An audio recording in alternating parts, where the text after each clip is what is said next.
Tepat di hari peringatan kematian ibu mertua saya, di dalam kamar kakak ipar yang selama ini mengenakan topeng istri yang saleh dan berbakti, saya menemukan pil KB. Tanpa ragu, saya diam-diam menukar pil itu dengan obat lain. Malam itu, jeritan pilu ayah mertua memecah keheningan, dan rahasia busuk yang selama ini mereka sembunyikan mati-matian akhirnya terkuak ke dunia. Apa yang sebenarnya terjadi? Dan bagaimana sebotol kecil pil bisa menghancurkan sebuah keluarga terpandang dalam semalam? Hari itu adalah haul ketiga ibu mertua saya. Rumah mewah 3 lantai milik keluarga suami saya yang terletak di salah satu kawasan elit di Jakarta, terasa megah sekaligus menyesakan. Aroma melati yang samar bercampur dengan wangi masakan dari dapur menyusup ke setiap sudut rumah, membuat udara yang sudah berat terasa semakin pengap. Sebagai menantu kedua, saya harus bangun sejak pukul 4 subuh untuk menyiapkan segalanya. Lebih dari 12 jenis hidangan untuk selamatan, mulai dari tumpeng megah, opor ayam yang gurih, rendang yang dimasak berjam-jam, hingga aneka kue basah yang rumit semuanya harus melewati tangan saya. Lengan saya terasa mau putus, punggung saya pegal linu, dan kaos lusuh yang saya kenakan basah oleh keringat, tetapi saya tidak berani mengeluh sepatah kata pun. Saya tahu persis posisi saya di rumah ini. 6 tahun sejak menikah dengan suami saya, Bima, saya telah melahirkan 2 anak perempuan untuk keluarga Hartono.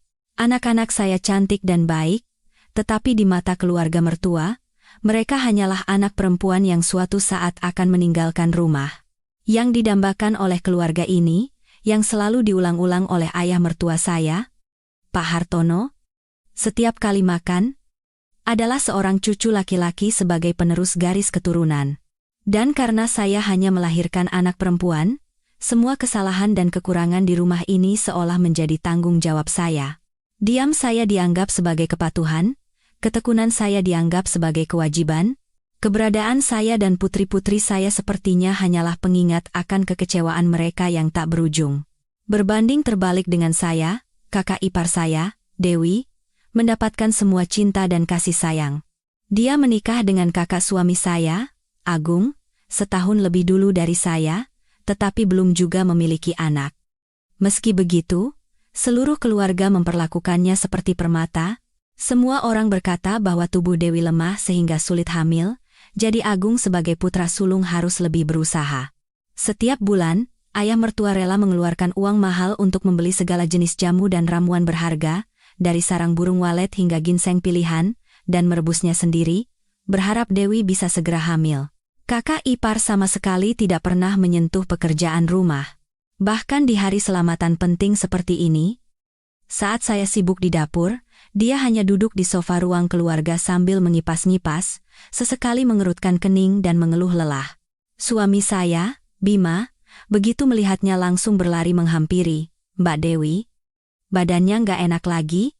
Mau Bima minta Kirana buatin teh jahe hangat?" Kirana.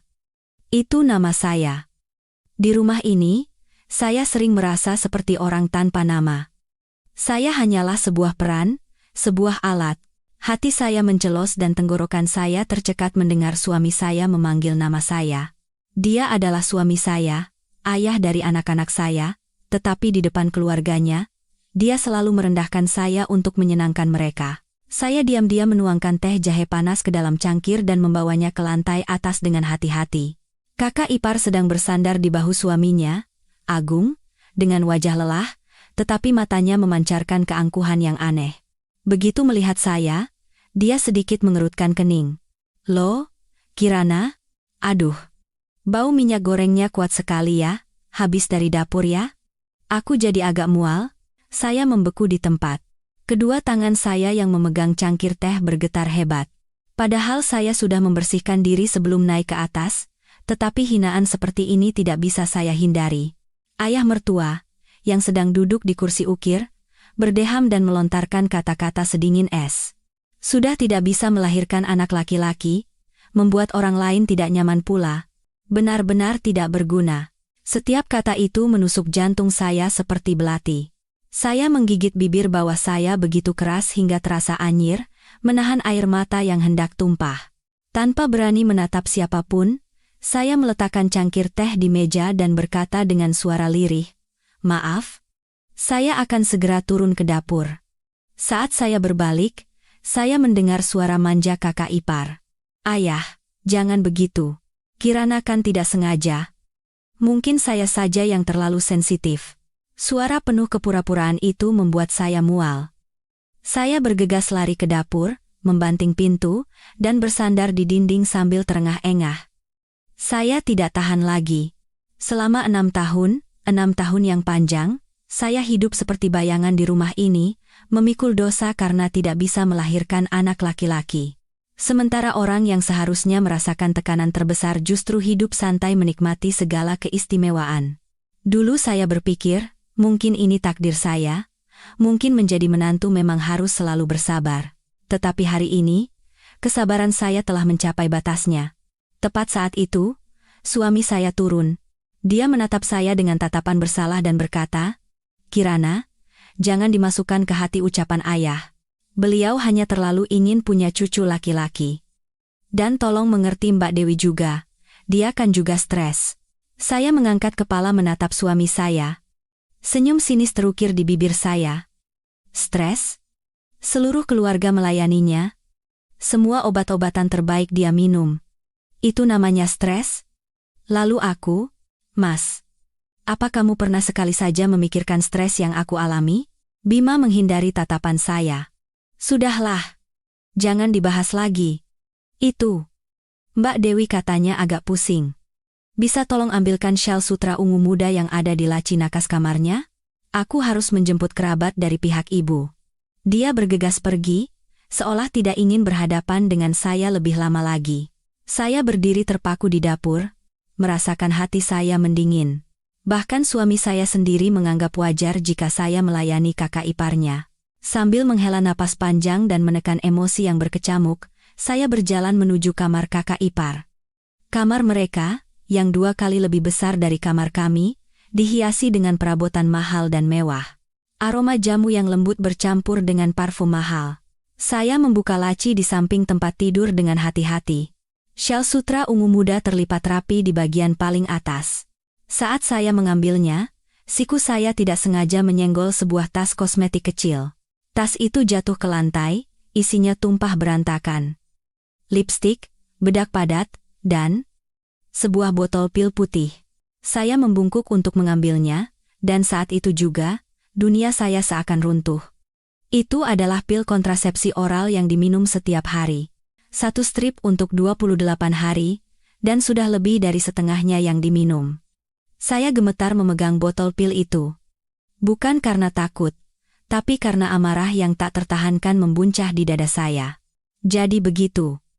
Wajah memelasnya yang mengaku sulit hamil, keluhannya yang selalu merasa lelah, semua tekanan yang dia tunjukkan, semuanya adalah sandiwara yang sempurna. Kakak ipar saya tidak pernah menginginkan anak. Selama bertahun-tahun, dia telah menipu seluruh keluarga ini dan menjadikan saya kambing hitam.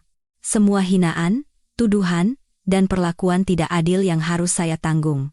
Semua itu berasal dari keegoisan dan kebohongan wanita ini. Saya menggenggam botol pil itu erat-erat, buku-buku jari saya memutih, sebuah pikiran yang berani dan berbahaya melintas di benak saya. Saya tidak akan membongkar fakta ini sekarang. Itu akhir yang terlalu mudah. Saya akan membuatnya membayar semua yang telah dia lakukan pada saya. Dengan cara yang tidak pernah dia bayangkan. Tiba-tiba saya teringat botol obat di laci suami saya, hadiah dari temannya. Obat perangsang untuk pria dan wanita, katanya untuk digunakan saat dibutuhkan. Bima tidak pernah menyentuhnya. Dengan tenang, saya memasukkan kembali botol pil KB itu ke dalam tas kosmetiknya, meletakkan syal di atas tempat tidur, dan keluar dari kamar. Jantung saya berdebar kencang saat berjalan menuju kamar saya. Sandiwara ini. Sekarang giliran saya yang akan menutup tirainya. Jika cerita ini beresonansi dengan Anda dan Anda penasaran dengan kelanjutannya, silakan tekan tombol suka sebagai bentuk dukungan bagi para wanita yang berjuang demi harga dirinya. Bagikan cerita atau pemikiran Anda di kolom komentar, dan jangan lupa untuk berlangganan channel ini agar tidak ketinggalan kelanjutan yang paling mendebarkan. Saat kebenaran terungkap, siapa yang akan tertunduk malu? Saya kembali ke kamar dan mengunci pintu. Jantung saya masih berdebar kencang di dalam dada. Pil KB milik kakak ipar di genggaman saya terasa dingin, tetapi sekaligus membawa hawa panas yang seakan bisa membakar segalanya. Itu bukan lagi sekadar pil. Itu adalah bukti dari penderitaan saya selama 6 tahun, perwujudan dari setiap hinaan yang harus saya tahan dan malam-malam yang saya lalui dengan air mata. Saya sering menyalahkan Tuhan, mengapa begitu tidak adil? Mengapa memberikan saya mertua yang kejam dan suami yang tidak berdaya? Tetapi mungkin, Tuhan tidaklah tidak adil. Mungkin, Dia justru memberi saya kesempatan untuk merebut kembali keadilan saya sendiri, dan kesempatan itu adalah sekarang. Dengan hati-hati, saya membuka laci Bima. Di bawah tumpukan kemeja lama, ada sebuah botol kaca kecil berwarna coklat tua tanpa merek. Inilah senjata rahasia saya. Obat yang diberikan teman Bima saat mabuk, katanya produk impor yang efeknya instan. Suami saya yang penakut dan punya harga diri tinggi tidak pernah berani menggunakannya. Dia bahkan pernah berkata pada saya, kalau salah minum obat beginian, bisa gawat. Tetapi justru benda yang bisa gawat inilah yang hari ini menjadi kartu truf di tangan saya. Dengan menggunakan pinset kecil, saya mengeluarkan satu persatu pil KB milik kakak ipar. Tangan saya bergetar. Bukan karena takut, tetapi karena emosi yang meluap-luap, campuran antara amarah dan kegembiraan. Setiap kali saya mengeluarkan satu pil, kenangan perlakuan tidak adil di masa lalu muncul kembali. Pil pertama, saat saya melahirkan putri pertama, ketika ibu mertua masih hidup, beliau melirik cucunya sekilas, lalu menghela napas dan berkata, perempuan lagi. Cuma nambah satu beban yang akan pergi juga. Pil kedua, saat kakak ipar membeli tas desainer mahal, dan ayah mertua memujinya punya selera tinggi dan menaikkan citra keluarga. Sebaliknya, saat saya memakai baju baru dari pasar, beliau mencibir, ada harga ada rupa. Kampungan sekali.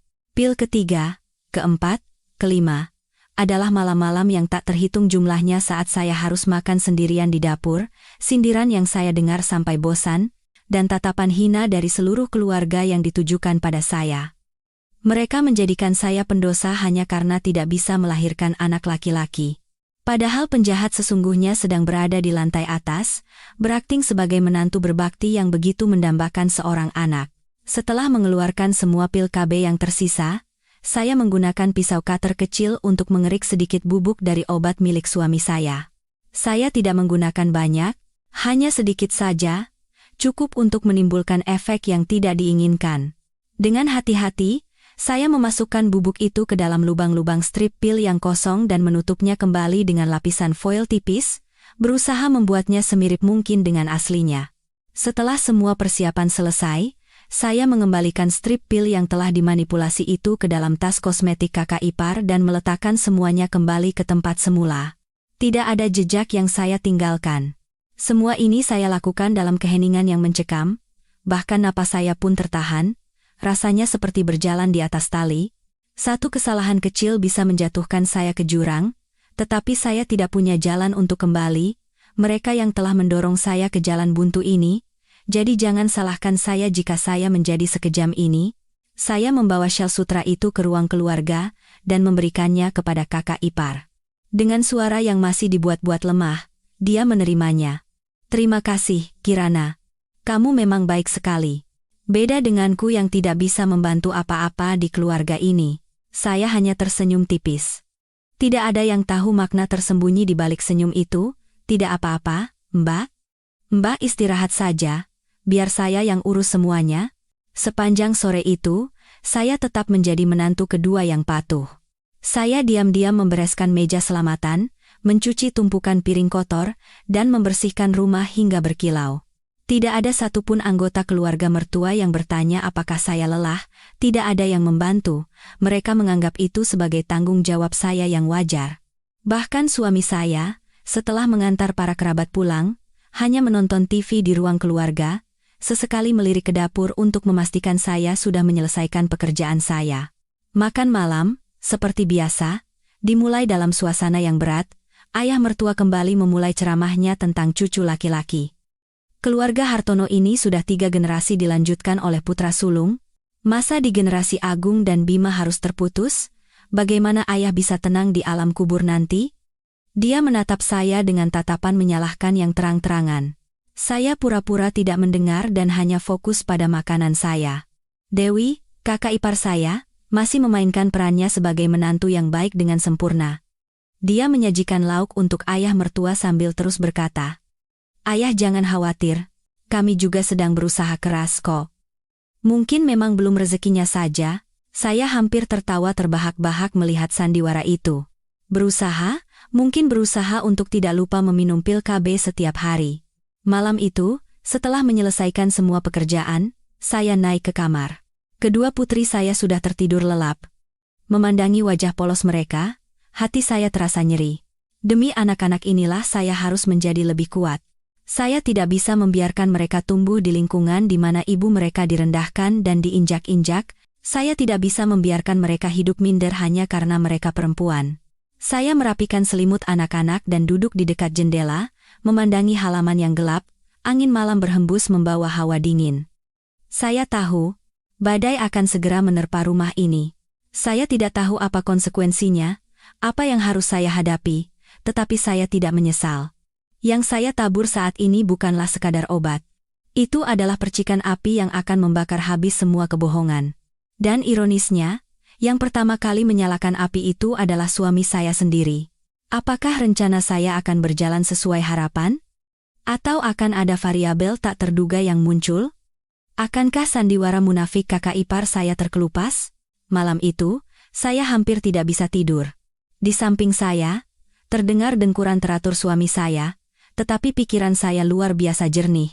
Saya mendengarkan setiap suara di rumah, suara angin yang menyusup melalui celah jendela, suara cicak yang berdecak di dinding, hingga detak teratur jam tua di ruang keluarga. Semua suara yang biasanya terasa akrab, kini terdengar menakutkan, seolah-olah menjadi pertanda akan sesuatu yang akan terjadi.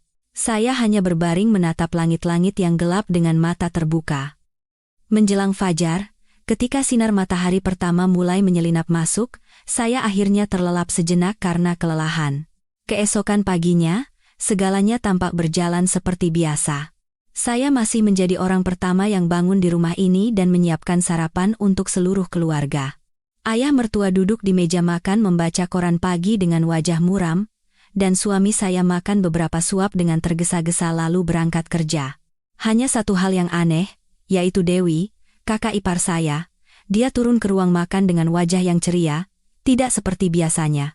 Mengenakan gaun sutra berwarna merah muda dan riasan tipis, senyum samar selalu tersungging di bibirnya. Rona lelah dan lesu yang biasa dia tunjukkan setiap hari lenyap tak berbekas. Dia bahkan menyapa saya dengan ceria. "Pagi, Kirana? Masak apa pagi ini? Kok wangi sekali?" Saya sedikit terkejut, tetapi menjawab dengan sopan, "Saya masak soto ayam." "Mbak? Semoga cocok di lidah Mbak." Kakak ipar duduk dan makan dengan lahap. Dia bahkan mengambil satu perkedel lagi, makanan yang biasanya tidak pernah dia sentuh karena dianggap berminyak. Ayah mertua melihat pemandangan itu dengan sangat gembira. Dia menatap kakak ipar dengan tatapan penuh harap dan berkata, "Dewi, hari ini kamu kelihatannya cerah sekali. Apa jamu yang ayah belikan sudah menunjukkan khasiatnya?" Kakak ipar tersenyum, melirik suaminya, Agung, lalu menjawab, "Iya, ayah. Mungkin itu juga, tapi yang paling penting sepertinya hati yang tenang.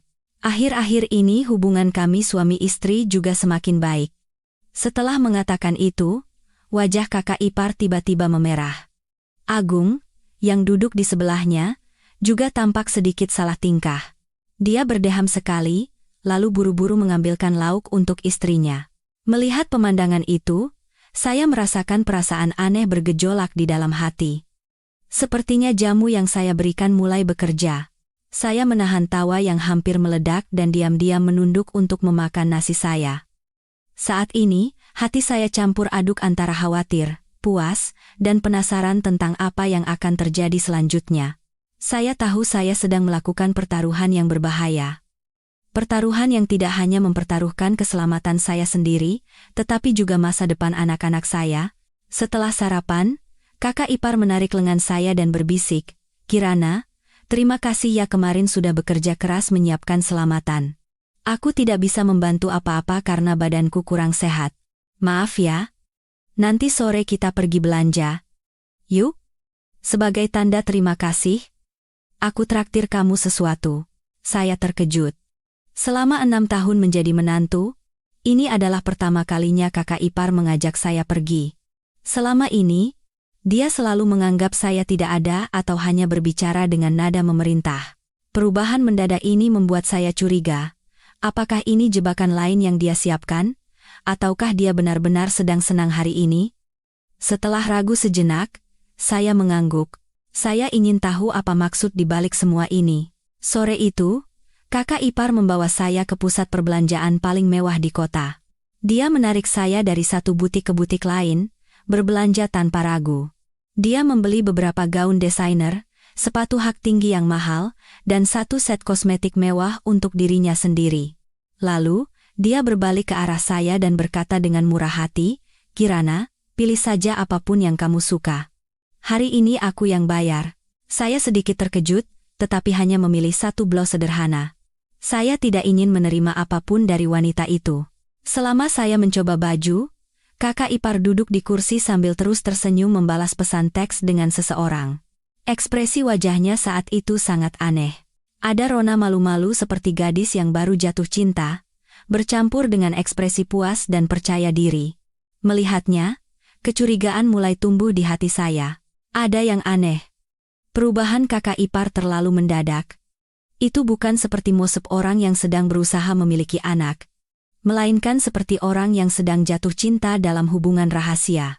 Tiba-tiba saya teringat saat-saat di mana kakak ipar diam-diam menerima telepon di kamarnya, atau berbohong akan bertemu teman tetapi pulang larut malam dengan ekspresi yang aneh. Dulu saya hanya berpikir karakternya memang aneh. Tetapi sekarang, jika semua dihubungkan, saya merasa rahasianya mungkin tidak hanya sebatas pil KB. Saat sedang melamun, saya tidak sengaja mendengar percakapan dua orang pramuniaga di dekat saya. Mereka saling berbisik sambil sesekali melirik ke arah kakak ipar. Lihat deh perempuan yang pakai baju pink itu.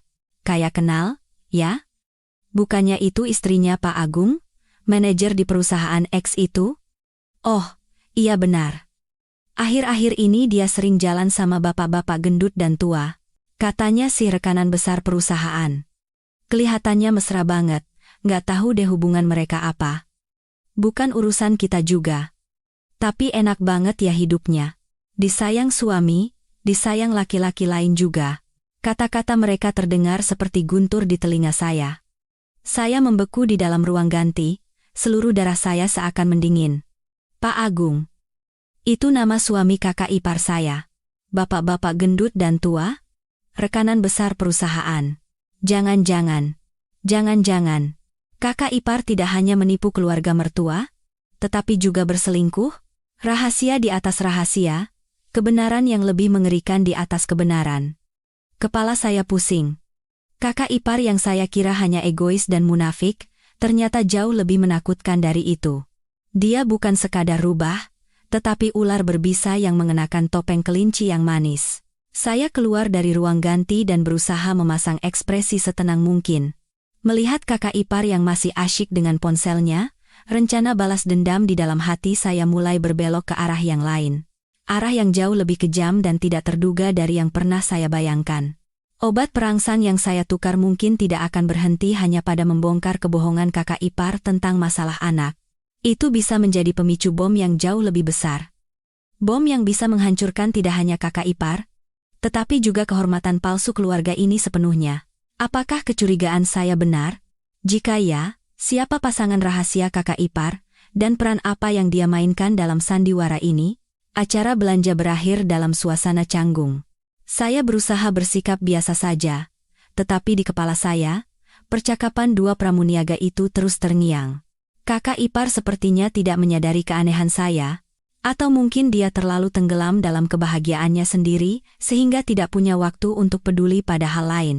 Dalam perjalanan pulang, kakak ipar tidak henti-hentinya membanggakan barang-barang barunya dan betapa suaminya, Agung, sangat menyayanginya. Saya hanya mendengarkan dalam diam, setiap kata yang dia ucapkan semakin memperbesar rasa jijik di hati saya. Bagaimana bisa seorang wanita yang sedang mengkhianati suaminya berbicara begitu santai tentang cinta suaminya? Benar-benar tidak masuk akal. Setibanya di rumah, saya langsung naik ke kamar dengan alasan lelah. Saya butuh ruang yang tenang untuk menatap pikiran yang kusut. Sambil duduk di tempat tidur dan menatap keluar jendela, saya mulai menyatukan semua kepingan informasi yang saya miliki, pil KB, perubahan sikap kakak ipar yang tiba-tiba, dan percakapan dua pramuniaga. Semuanya menunjuk ke satu arah. Kakak ipar memiliki hubungan gelap di luar. Tetapi siapa pasangannya? Dan bagaimana dia memiliki keberanian untuk melakukan hal sebesar itu tepat di bawah hidung keluarga mertua keluarga yang menganggap citra dan kehormatan di atas segalanya? Saya mulai mengingat pria-pria yang pernah ada dalam kehidupan kakak ipar. Dia tidak sering keluar, dan tidak punya banyak teman. Lingkaran pertemanannya sebagian besar terbentuk di sekitar perusahaan suaminya, Agung, dan relasi bisnis keluarga mertua. Rekanan besar perusahaan, pria tua dan gemuk. Gambaran ini membuat saya teringat pada satu orang. Pak Suryo, mitra bisnis lama ayah mertua. Dia berusia akhir 50-an, bertubuh besar, dan selalu berpakaian necis. Dia sering datang ke rumah kami untuk makan malam dan membahas bisnis dengan ayah mertua dan Agung. Setiap kali datang, dia selalu membawa hadiah mahal, dan selalu melontarkan pujian manis untuk kakak ipar. Bu Dewi ini memang cantik dan pintar sekali. Pantas saja Pak Agung tergila-gila. Pak Hartono, Anda beruntung sekali punya menantu seperti ini. Dulu saya pikir itu hanya basa-basi biasa, tetapi sekarang jika dipikirkan kembali, ada yang aneh. Tatapan Pak Suryo pada kakak ipar berbeda dari tatapan seorang senior kepada menantu temannya. Ada sesuatu yang serakah dan posesif dalam tatapannya, dan setiap kali menerima pujian darinya, kakak ipar akan berpura-pura malu tetapi tidak bisa menyembunyikan keangkuhan di matanya. Saya bahkan pernah tidak sengaja melihat Pak Suryo diam-diam menyelipkan sebuah kotak kecil ke tangan kakak ipar. Kakak ipar dengan cepat menyembunyikannya di dalam tas tangannya. Saat itu saya pikir itu hanya hadiah biasa, tetapi sekarang saya tidak yakin. Jika pasangannya benar-benar Pak Suryo, segalanya menjadi jauh lebih rumit. Dia bukan sekadar mitra bisnis, tetapi juga teman dekat ayah mertua. Hubungan bisnis mereka terjalin dengan kontrak-kontrak besar perusahaan keluarga. Jika skandal ini meledak, itu tidak akan berakhir sebagai skandal keluarga biasa, tetapi bisa meluas menjadi krisis manajemen perusahaan. Bahkan mungkin bisa menghancurkan perusahaan keluarga mertua. Inilah alasan mengapa kakak ipar begitu percaya diri. Dia tahu dia memegang kartu truf yang bisa mengendalikan seluruh keluarga ini. Dia tidak perlu melahirkan anak laki-laki, tidak perlu menjadi menantu yang baik, karena dia memiliki senjata yang lebih kuat, hubungan dengan pria yang memegang nadi ekonomi keluarga ini. Seketika, punggung saya merinding. Perhitungan kakak ipar jauh melampaui imajinasi saya. Dia telah menjadikan pernikahannya sebagai sebuah permainan judi. Dalam permainan itu, suaminya, Agung, hanyalah pion. Dan saya serta anak-anak saya telah menjadi korban untuk menutupi konspirasi kotornya. Semakin saya memikirkannya, semakin besar amarah saya. Saya tidak bisa membiarkan kakak ipar hidup santai seperti itu. Saya harus melakukan sesuatu untuk menelanjangi wajah aslinya. Bukan hanya untuk diri saya sendiri, tetapi juga untuk orang-orang tak bersalah lainnya yang telah dia manfaatkan. Tetapi bagaimana caranya? Saya tidak punya bukti konkret di tangan saya. Semuanya hanyalah dugaan saya. Jika saya mengatakan kebenaran ini sekarang, tidak ada yang akan percaya pada saya. Mereka malah mungkin akan menuduh saya menyebarkan desas-desus karena iri pada kakak ipar. Saya butuh rencana yang sempurna, satu pukulan telak yang tidak bisa dihindari oleh kakak ipar.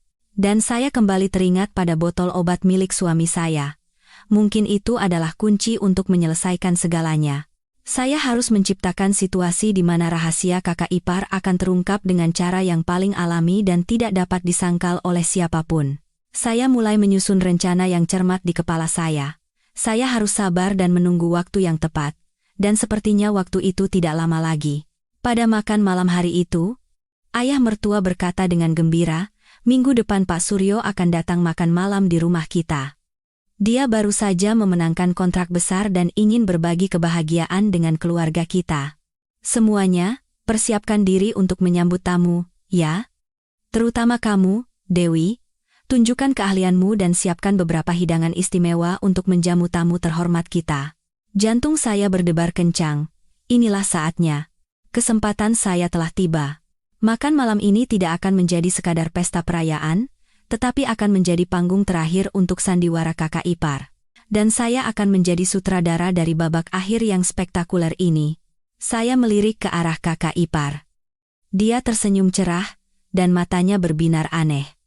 Dia pasti senang akan bertemu kekasihnya, tetapi dia tidak pernah tahu bahwa jebakan yang sempurna sedang menunggunya. Saya pun tersenyum diam-diam. Dalam permainan catur ini, sekarang giliran saya untuk melakukan langkah skakmat. Apakah saya akan berhasil menjebak kakak ipar dan kekasihnya di rumah mertua?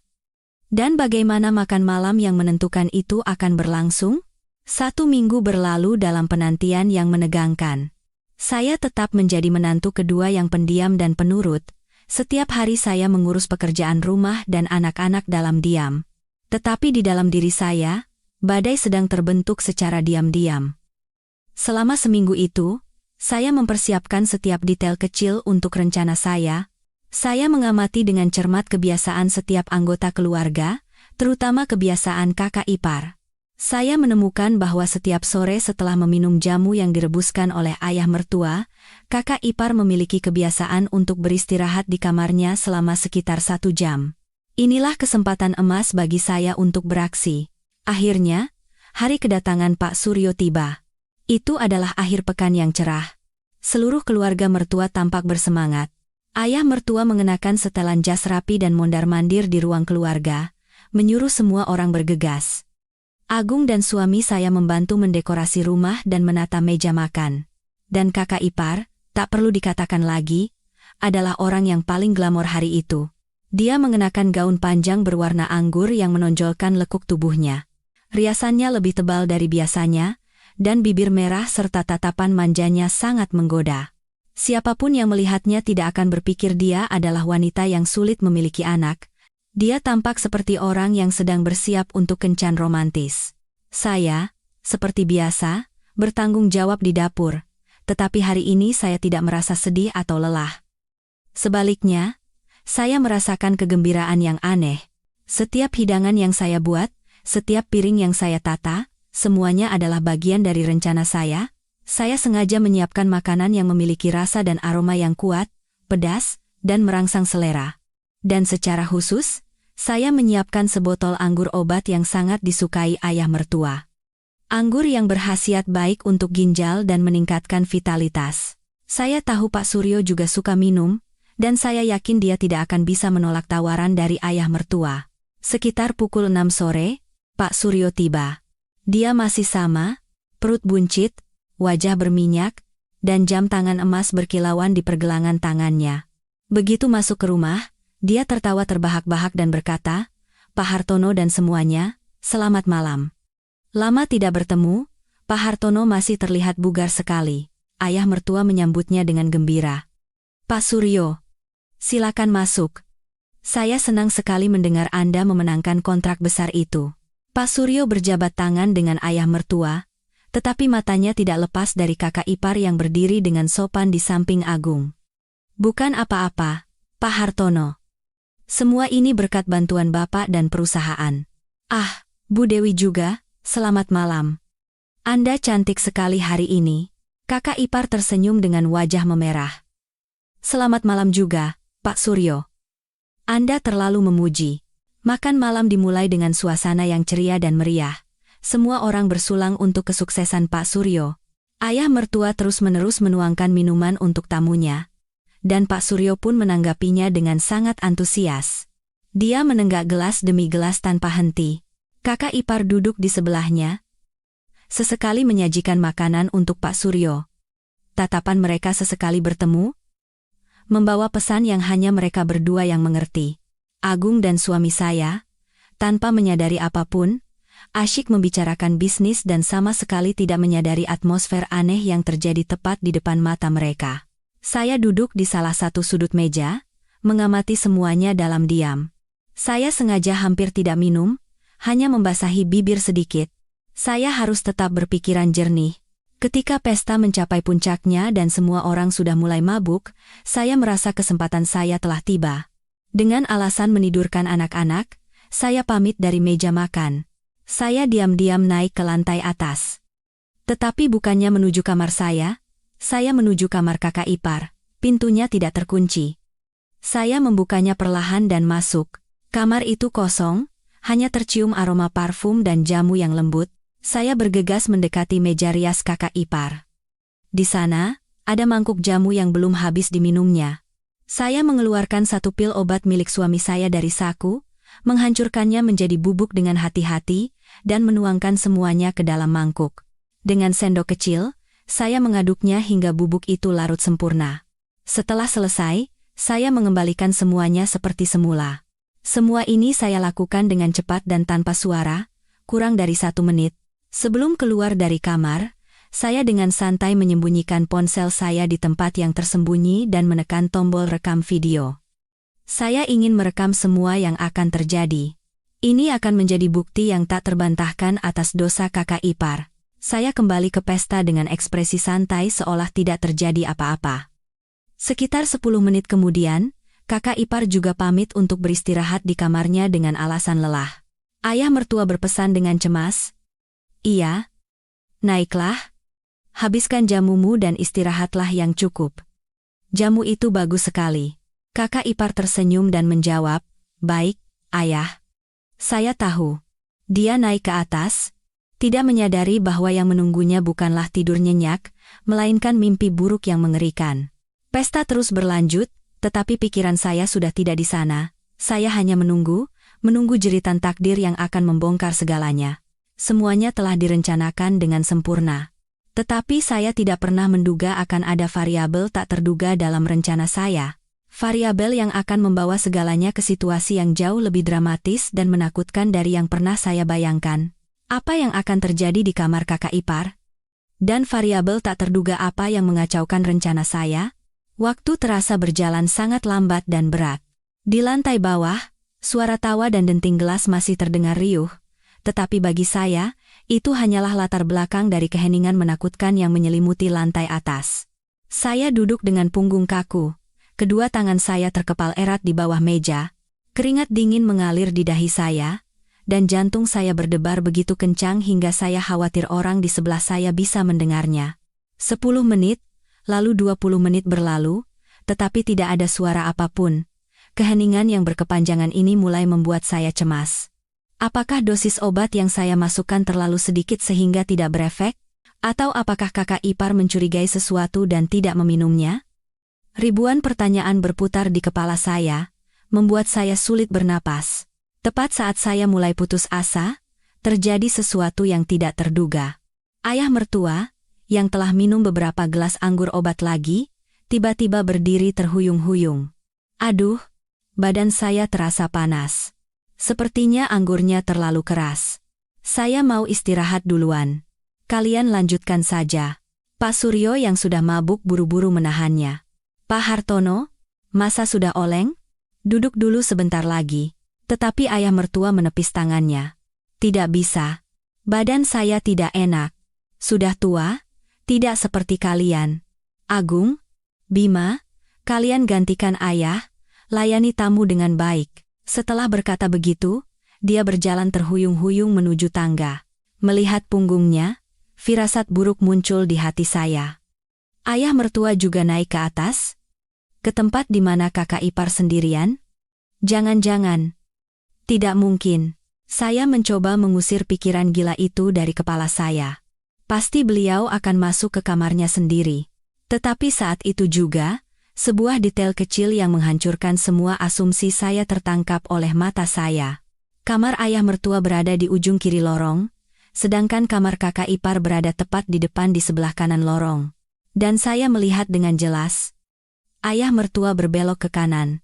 Seluruh tubuh saya membeku. Kebenaran mengerikan yang tidak pernah saya bayangkan seakan terbentang di depan mata saya. Jangan-jangan kekasih rahasia kakak ipar bukanlah Pak Suryo, melainkan ayah mertua sendiri? Saya tidak bisa mempercayai pikiran saya sendiri. Itu terlalu menjijikkan, terlalu di luar nalar. Ayah mertua yang selalu berkhotbah tentang moral dan menjunjung tinggi kehormatan keluarga, bagaimana bisa dia melakukan perbuatan bejat seperti itu? Dan kakak ipar, sebagai menantunya, bagaimana bisa? Saya mencoba menenangkan diri. Mungkin saya salah lihat, mungkin beliau mabuk dan salah kamar. Tetapi intuisi seorang wanita berbisik kepada saya bahwa sesuatu yang mengerikan sedang terjadi di lantai atas. Saya tidak bisa duduk diam lagi. Saya harus memastikannya. Dengan alasan ke kamar mandi, saya bergegas meninggalkan meja. Seperti kucing, saya menaiki tangga selangkah demi selangkah dengan hati-hati.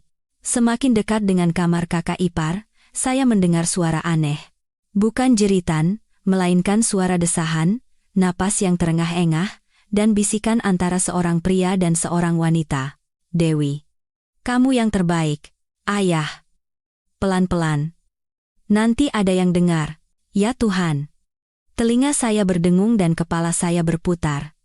Itu jelas suara ayah mertua dan kakak ipar. Kebenaran ternyata jauh lebih mengerikan dari yang saya bayangkan.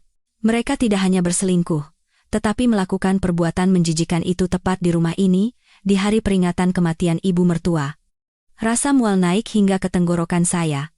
Saya buru-buru menutup mulut dengan tangan, agar tidak muntah. Amarah, jijik, hina, semua emosi bercampur aduk membuat saya gila. Dan tepat saat itu, seperti yang saya duga, efek obat perangsang mulai bekerja. Suara desahan di dalam kamar tiba-tiba menjadi lebih keras dan lebih mendesak, dan akhirnya, jeritan pilu ayah mertua memecah keheningan malam. Aarg! Tuh! Tolong! Jantungku! Jantungku sakit! Disusul oleh jeritan ngeri kakak ipar. Ayah! Ayah kenapa? Siapa saja di luar? Tolong! Seluruh rumah menjadi kacau balau. Orang-orang di lantai bawah yang mendengar jeritan itu berhamburan naik. Agung dan suami saya adalah yang pertama tiba. Saat mereka membuka pintu, pemandangan mengerikan terhampar di depan mata mereka. Ayah mertua tergeletak di lantai, memegangi dadanya dan kejang-kejang. Wajahnya membiru dan mulutnya berbusa. Dan kakak ipar, hanya mengenakan gaun tidur tipis, berlutut di sampingnya, rambutnya acak-acakan dan wajahnya pucat pasi. Ayah! Ayah kenapa? Teriak Agung sambil berlari menghampiri ayahnya. Cepat! Cepat telepon ambulans! Suami saya panik mengeluarkan ponselnya. Pak Suryo dan tamu-tamu lain juga naik. Mereka membeku di ambang pintu, tidak percaya dengan apa yang mereka lihat. Ayah mertua tergeletak di kamar menantunya dalam kondisi yang tidak bisa dijelaskan.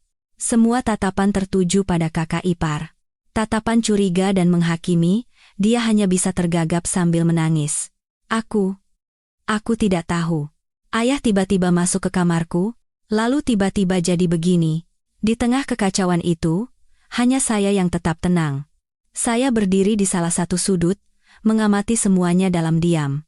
Ponsel saya yang tersembunyi di sudut masih berkedip merah, merekam, semuanya terekam dengan jelas, tidak dapat disangkal oleh siapapun. Sandiwara ayah mertua dan kakak ipar akhirnya berakhir. Tetapi saya tidak menyangka tirainya akan ditutup dengan cara yang begitu berdarah dan tragis. Ambulans akhirnya tiba. Mereka membawa ayah mertua yang dalam kondisi kritis, dan keluarga mertua pun bergegas mengikuti. Rumah tiba-tiba menjadi kosong dan dingin, hanya menyisakan tamu-tamu yang bingung. Pak Suryo mendekati saya dan bertanya dengan tatapan menyelidik, "Kirana, apa yang sebenarnya terjadi?" Saya hanya menggelengkan kepala dengan ekspresi polos. Saya juga tidak tahu. Saya hanya mendengar jeritan dan langsung naik ke atas. Tentu saja, saya tahu lebih baik dari siapapun. Tetapi sekarang bukan saatnya untuk mengatakan kebenaran.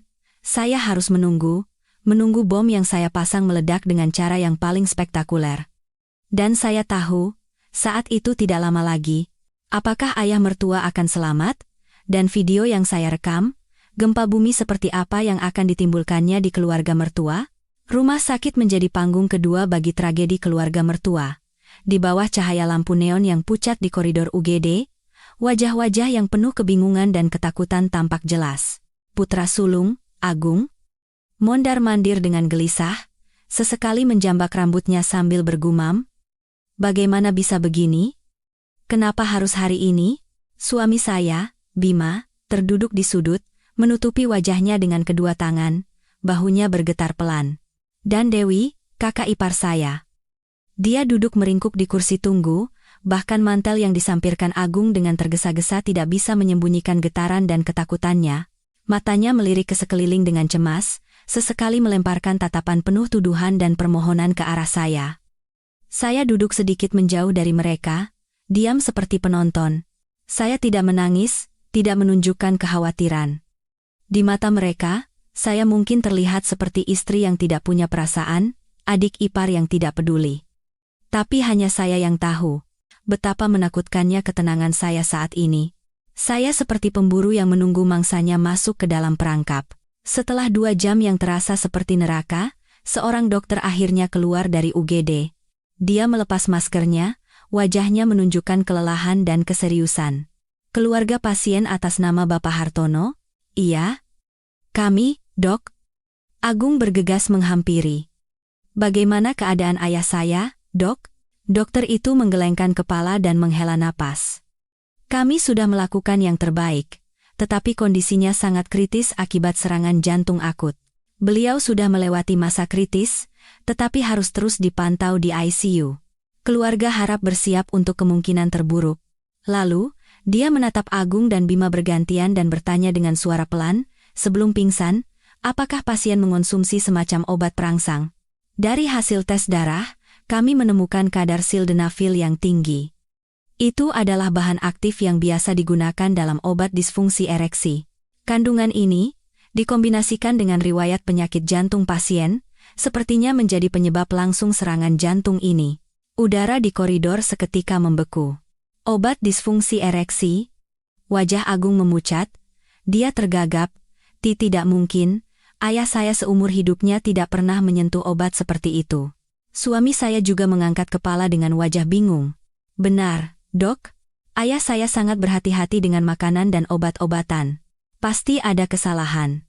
Tatapan semua orang, termasuk dokter, tanpa sadar tertuju pada Dewi. Dia terkejut dan mengibaskan tangannya. Suaranya bergetar. Bu, bukan saya. Saya tidak tahu apa-apa. Kenapa kalian semua melihat saya seperti itu? Tetapi kepanikannya justru semakin memperkuat kecurigaan semua orang. Agung berbalik, mencengkeram bahu istrinya dan menggeram. Dewi, katakan yang sebenarnya. Apa yang terjadi di dalam kamar? Kenapa ayah ada di kamarmu? Dan kenapa ada obat sialan itu di dalam darahnya? Aku tidak tahu. Kakak ipar mulai terisak. Aku sedang istirahat di kamar. Tiba-tiba ayah masuk dan bilang mau duduk sebentar karena lelah, lalu tiba-tiba beliau jatuh. Aku benar-benar tidak tahu apa-apa. Pembelaannya yang lemah tidak bisa meyakinkan siapapun. Agung semakin kehilangan akal sehatnya. Dia mengguncang bahu istrinya dengan kasar. Bohong. Aku tidak percaya. Pasti kamu yang melakukan sesuatu. Kamu memberinya sesuatu, kan? Bukan. Bukan aku. Teriak kakak ipar putus asa. Pertengkaran mereka semakin memanas dan menarik perhatian orang-orang di sekitar. Seorang perawat datang dan memperingatkan, tolong tenang. Ini rumah sakit. Tepat saat itu, saya perlahan bangkit dan mendekati mereka. Saya menatap lurus ke mata kakak ipar. Tatapan yang dingin dan tajam. Lalu dengan suara yang tidak keras tetapi cukup jelas untuk didengar semua orang, saya berkata, Mbak Dewi, sepertinya saya tahu kenapa ada obat itu di dalam darah ayah. Ketiga orang itu menatap saya dengan kaget. Kakak ipar membelalakan matanya. Ekspresinya campuran antara kaget dan ngeri. Apa maksudmu? Kirana, saya tidak menjawabnya. Saya menoleh ke arah Agung dan Bima. Mas Agung? Dan Mas Bima? Sepertinya akan lebih baik jika kita pulang dan memeriksa kembali mangkuk jamu yang tadi diminum Mbak Dewi. Seingat saya, jamunya belum habis diminum. Kata-kata saya seperti seember air dingin yang disiramkan ke tengah pertengkaran yang panas. Agung terdiam sejenak, lalu mengerutkan kening sambil berpikir. Suami saya bertanya dengan bingung, mangkuk jamu? Apa hubungannya dengan semua ini? Hanya kakak ipar yang tahu persis maksud saya. Wajahnya pucat seperti kertas. Dia tergagap. Di jamu itu tidak ada apa-apa. Itu hanya jamu biasa. Oh ya? Saya tersenyum sinis. Lalu kenapa Mbak terlihat begitu ketakutan? Apa jangan-jangan ada sesuatu di dalam mangkuk jamu itu yang Mbak tidak ingin orang lain tahu? Saya telah berhasil menanamkan benih kecurigaan di benak semua orang. Sekarang, mereka tidak bisa tidak memikirkan kemungkinan itu. Sandiwara saya mulai memasuki klimaksnya. Saya tidak perlu melakukan banyak hal lagi. Cukup dengan mendorong pion catur sedikit, maka seluruh papan catur akan runtuh dengan sendirinya. Saya ingin melihat, di hadapan bukti yang tak terbantahkan, sampai kapan kakak ipar bisa melanjutkan sandiwaranya. Apakah semua orang akan mendengarkan saya dan pulang untuk memeriksa mangkuk jamu itu? Dan ketika mereka melakukannya, rahasia mengerikan apa yang akan terungkap? Usulan saya, seperti batu yang dilemparkan ke danau yang tenang, menyebarkan gelombang kecurigaan ke segala arah. Agung, yang sedang diliputi amarah dan kebingungan, seolah-olah berpegangan pada kata-kata saya seperti orang yang tenggelam meraih sebatang kayu. Dia melepaskan cengkeramannya pada istrinya dan bertanya kepada saya, "Apa maksudmu, Kirana? Kamu curiga ada yang menaruh sesuatu di minuman Mbak Dewi?" Saya tidak mengiyakan maupun menyangkal.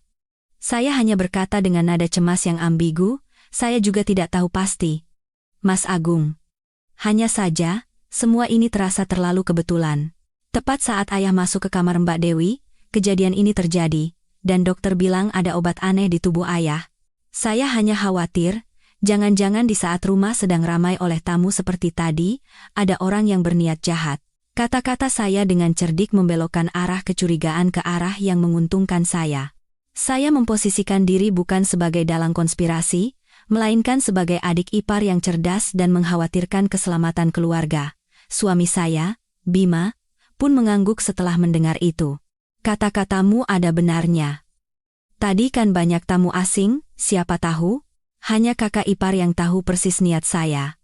Dia menatap saya dengan mata yang seolah memancarkan api, tetapi dia tidak bisa berbuat apa-apa. Dia tidak bisa menentang usulan untuk pulang dan memeriksa mangkuk jamu. Jika dia melakukannya, itu sama saja dengan mengakui kesalahannya. Dia hanya bisa membela diri dengan lemah. Tidak mungkin. Jangan berkhayal yang bukan-bukan. Tetapi sudah terlambat. Agung sudah membulatkan tekadnya. "Tidak. Kita harus pulang dan memastikannya. Masalah ini tidak bisa dibiarkan begitu saja." Dia menoleh ke arah saya. "Kirana, tolong kamu di sini jaga ayah. Aku dan Bima akan pulang sekarang." "Jangan!" teriak kakak ipar sambil memegang lengan suaminya. "Aku ikut. Aku tidak mau sendirian di sini." Dia takut. Dia takut jika saya ditinggal berdua dengan ayah mertua, saya akan mengatakan hal-hal yang merugikannya. Tetapi kepanikannya justru semakin memperbesar kecurigaan Agung. Dia menepis tangan istrinya dan berkata dengan dingin, "Kamu di sini. Belum ada yang pasti. Mau pergi kemana kamu?" Setelah berkata begitu, dia dan suami saya bergegas meninggalkan rumah sakit. Kakak ipar menatap punggung mereka dengan tubuh gemetar hebat. Dia berbalik menatap saya dengan tatapan penuh kebencian dan keputusasaan. "Apa yang kamu lakukan? Kamu mau mencelakaiku? Kan?" Saya hanya mengangkat bahu dengan ekspresi polos. "Saya tidak mengerti apa yang Mbak bicarakan. Saya hanya ingin mencari kebenaran untuk membersihkan nama baik keluarga kita. Saya tahu, saya sudah memenangkan setengah dari permainan ini. Begitu Agung dan suami saya pulang, mereka akan menemukan mangkuk jamu di atas meja rias. Dan jika mereka memeriksanya, kebenaran akan terungkap. Kakak ipar tidak akan bisa menyangkal bahwa ada obat perangsang di dalam mangkuk jamu itu. Dan saat itu tiba, semua pembelaannya akan menjadi sia-sia." Duduk berhadapan dengan kakak ipar yang gemetar ketakutan di koridor rumah sakit yang kosong, tiba-tiba saya merasakan kelelahan yang mendalam. Tidak ada rasa senang, tidak ada rasa puas. Hati saya terasa hampa. Saya teringat hari-hari yang telah lalu. Hari-hari di mana saya hidup dalam penghinaan dan ketidakadilan. Saya teringat saat melahirkan putri kedua, tidak ada satupun anggota keluarga mertua yang datang menjenguk. Hanya suami saya yang diam-diam datang, memberikan beberapa lembar uang, lalu bergegas pergi. Orang tua sedang marah besar. "Kamu mengerti, ya?" Saya hanya bisa menangis di ranjang rumah sakit sambil memeluk putri saya yang baru lahir. Apa salahku? Aku hanya seorang wanita, seorang ibu. Kenapa aku harus menerima perlakuan sekejam ini? Saya teringat hari-hari selamatan yang datang setiap tahun. Seperti biasa, saya yang paling pertama bangun dan paling banyak bekerja, tetapi harus makan sisa makanan di meja paling bawah.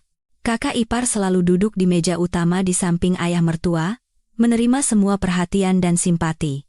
Suatu kali, putri sulung saya bertanya dengan polos, "Ibu, kenapa kakek dan tante Dewi makan rendang, tapi kita cuma makan sayur?" Pertanyaan anak itu serasa menusuk jantung saya. Saya hanya bisa memeluknya dan berbohong, karena anak ibu lebih suka sayur, kan? Saya teringat hari-hari di mana kakak ipar sengaja menjebak saya. Dia memecahkan vas mahal dan menuduh saya. Dia kehilangan cincin emas dan menuduh saya mencuri. Setiap kali itu terjadi, suami saya tidak pernah membela saya sepatah kata pun. Dia hanya berkata, "Sudahlah, kamu mengalah saja, biar rumah tangga tenang." Ketidakberdayaan dan kebungkamannya lebih menyakitkan daripada tuduhan kakak ipar. Dia telah membuat saya menjadi orang asing dalam pernikahan saya sendiri. Dan saya teringat hari peringatan kematian ibu mertua hari ini. Bahkan di hari seperti ini pun, mereka tidak membiarkan saya tenang. Mereka terus melanjutkan sandiwara mereka, menjadikan saya pendosa, menjadikan saya penonton. Kesabaran saya telah habis. Saya tidak bisa lagi hidup dalam kebohongan dan ketidakadilan ini. Saya harus bangkit dan melawan. Bukan hanya untuk diri saya sendiri, tetapi juga untuk anak-anak saya. Saya harus menunjukkan kepada mereka bahwa ibu mereka bukanlah wanita yang lemah dan penurut. Ibu mereka adalah orang yang bisa melindungi dirinya sendiri dan merebut kembali apa yang menjadi haknya. Kenangan 6 tahun kehidupan menantu yang penuh hinaan itu, bukannya membuat saya lemah, malah semakin menguatkan tekad saya. Air mata yang saya telan, penderitaan yang saya pendam, kini telah menjadi kekuatan. Saya menatap kakak ipar yang masih duduk dengan wajah pucat di seberang saya. Dia menyedihkan, tetapi sekaligus pantas mendapatkannya. Dia telah menghancurkan hidupnya sendiri dan menyeret orang lain bersamanya. Tidak lama kemudian, ponsel saya berdering. Itu suami saya. Begitu saya menjawab, terdengar suaranya yang bergetar. "Kirana, kamu benar. Di dalam mangkuk jamu Mbak Dewi, benar-benar ada obat aneh." Saya menarik napas dalam-dalam, berusaha agar suara saya tidak bergetar. "Oh ya? Jadi, sudah diperiksakan?" "Belum. Tapi aku mencicipinya sedikit. Rasanya aneh sekali. Bukan seperti rasa jamu biasa." "Kirana, siapa yang melakukan ini? Siapa yang mau mencelakai keluarga kita?" Saya terdiam sejenak, lalu berkata perlahan, "Jangan terburu-buru menyimpulkan. Mungkin saja, orang yang kita kira korban, sebenarnya adalah pelakunya." Kata-kata saya menanamkan keraguan yang lebih besar di hatinya. Saya tahu, sejak saat itu, kepercayaannya pada kakak ipar yang sempurna mulai goyah. Dan itulah yang saya inginkan. Sandiwara ini belum berakhir. Bagian yang paling menarik masih akan datang. Saat hasil pemeriksaan keluar dan video yang saya rekam terungkap, saat itulah semuanya akan meledak. Bagaimana suami saya akan bertindak setelah mendengar kata-kata saya yang penuh makna, dan ketika mereka mengetahui rahasia mengerikan di dalam jamu itu, bagaimana reaksi seluruh keluarga? Percakapan telepon dengan suami saya berakhir dalam keheningan yang berat. Saya tahu kata-kata saya telah memberinya kejutan besar. Dia tidak lagi buta mempercayai kakak iparnya seperti dulu. Dia mulai berpikir, mulai curiga. Itulah retakan pertama pada dinding kebohongan yang telah dibangun dengan susah payah oleh kakak ipar. Sekitar 1 jam kemudian, Agung dan suami saya kembali ke rumah sakit. Wajah mereka tidak lagi menunjukkan kebingungan. Sebaliknya, yang terpancar adalah kemarahan dan kekecewaan yang luar biasa. Tanpa berkata apa-apa, Agung langsung menghampiri kakak ipar dan menampar pipinya dengan keras. Plak! Suara tamparan yang keras menggema di koridor yang sunyi. "Perempuan kotor! Beraninya kau!" Agung menggeram, matanya memerah dan tangannya terkepal erat. Kakak ipar jatuh tersungkur, memegangi pipinya yang membengkak sambil menatap suaminya dengan bingung. "Apa maksudmu? Apa salahku?" "Masih bertanya apa salahmu?" teriak Agung sambil mengeluarkan ponselnya. Di layarnya, terlihat isi pesan teks. "Ini apa? Jelaskan padaku ini apa?" Saya meliriknya sekilas. Itu adalah pesan teks mesra antara kakak ipar dan seorang pria. "Sayang, Kangen banget. Suamiku lagi dinas luar kota. Nanti malam aku minum jamu dari ayah. Ya, kamu siap-siap saja. Aku juga sudah kasih bumbu spesial, malam ini nggak akan terlupakan deh. Wajah kakak ipar berubah dari putih menjadi biru. Dia tergagap, itu bukan punyaku. Ada yang menjebakku. Menjebak? Agung tertawa getir. Itu ponselmu, dan itu pesan yang kamu kirim. Masih mau mengelak? Ternyata selama ini kau telah menipuku. Menipu seluruh keluarga ini. Kau berpura-pura sulit punya anak, padahal diam-diam kau minum pil KB. Kau berpura-pura baik, padahal di belakangku kau berselingkuh. Dan hari ini, kau bahkan menggunakan obat perangsang untuk bersenang-senang dengan selingkuhanmu di rumah ini, di hari peringatan kematian ibuku.